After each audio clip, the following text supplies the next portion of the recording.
Good morning, ladies and gentlemen. Welcome back to the Shadow and Sun Show. Happy Friday. Welcome to the last story in the Gnome Press King Conan novel, that being the Scarlet Citadel, also written in 1933 for Weird Tales magazine. This one was a little shorter, a lot of fun, a little grisly. Some of the details may not be suitable for youngsters, but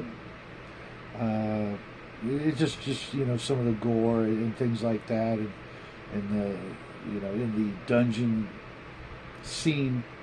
In this tale, Conan is tricked into assisting his neighbors. They ask him for 1,000 knights to help in a battle. He goes with 5,000, and sure enough, they all get laid out except him. He gets captured by the wizard Citatadel, which kind of a goofy name, actually. Citatadel. I don't know, but I mean, a lot of the names are even harder to pronounce. At least this one, has some syllables in there that are not impossible to get out. And of course the wizard throws him in his dungeon after they offer, he and the wizard and the other nations that trick Conan into the battle so that they can basically take over Aquilonia. They offer him surrender, sign these papers, give us Aquilonia, and we'll set you free with a bunch of money, and you can go toddle the F off. And of course Conan gives him a double-fisted middle finger, and so they lock him up in a dungeon where they're going to do some horrible thing to him later on. But of course Conan manages to escape because one of the other prisoners is one of his other enemies, and that guy somehow manages to get the keys from the jailer and wants Conan to give him, everything which he can't give him.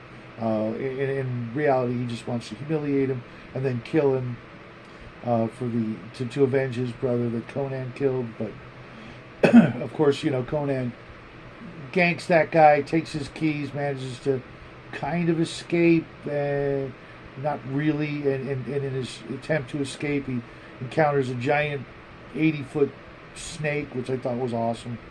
But he also manages to help free Pelias, who is the arch nemesis of Citatadel, and together they conspire to get out and get Conan back to Aquilonia. Pelias is able to, once they get out of the dungeon, summon this, I want to call it an air elemental, but it's a bird. But Conan-ish magic is its own thing and doesn't really have any rules. And Pelias summons the thing and gets Conan back home with time to spare before the big battle, the invasion of Aquilonia. And Conan writes a bunch of letters and sends out messengers and manages to get a whole bunch of people to come in and help to replace the missing troops. And because of Conan's superior tactics and strategy, of course they win the day and take back Aquilonia, dispense justice. And speaking of which, Pelias manages to defeat Citatadel, even though Citatadel has some sort of weird ability where even if you chop him up in little bits, his pieces will come back together, and they'll keep living. So Pelias cuts off his head and takes it with him far, far away, flies away, and one of the last scenes is South Atlantis' body, chasing after the head, which I thought was, kind of funny, but I wouldn't want to see it in a movie because then it would make it too Keystone Cops sort of, just slapstick comedy. But this is written in the 30s, so that was, probably a different kind of funny. I don't know. You guys tell me what you think.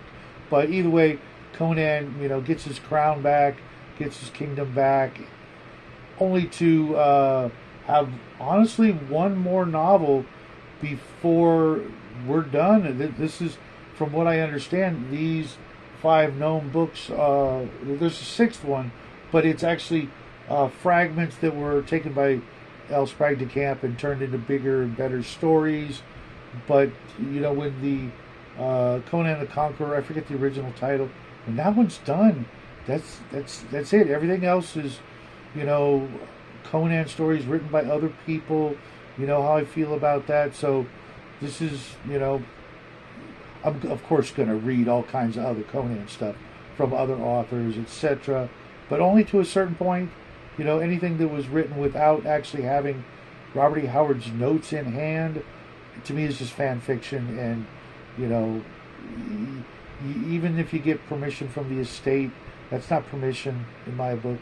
I know legally it is, but, Robert E. Howard may have said no to a lot of these stories that were written after his passing. Of course, we can't say anything now, but I like to honor the spirit of authors and leave their stuff where it belongs, in their hands. I know laws and ownership and copyrights have some weird, rules to them, and I'm not a big fan. But, for me, I'm going to know that when I'm done with the last book, that's it. Everything else is, do you want to add it to your head canon or not? Do you need more Conan? I don't know yet. So let's find out together in the next week or so that we have left. Till, I want to say, Tuesday is the cutoff for Cimmerian September. Let's get as much more Conan in as we can. And I'll see you guys then. Have a great weekend. Love you guys. And as always, happy trade.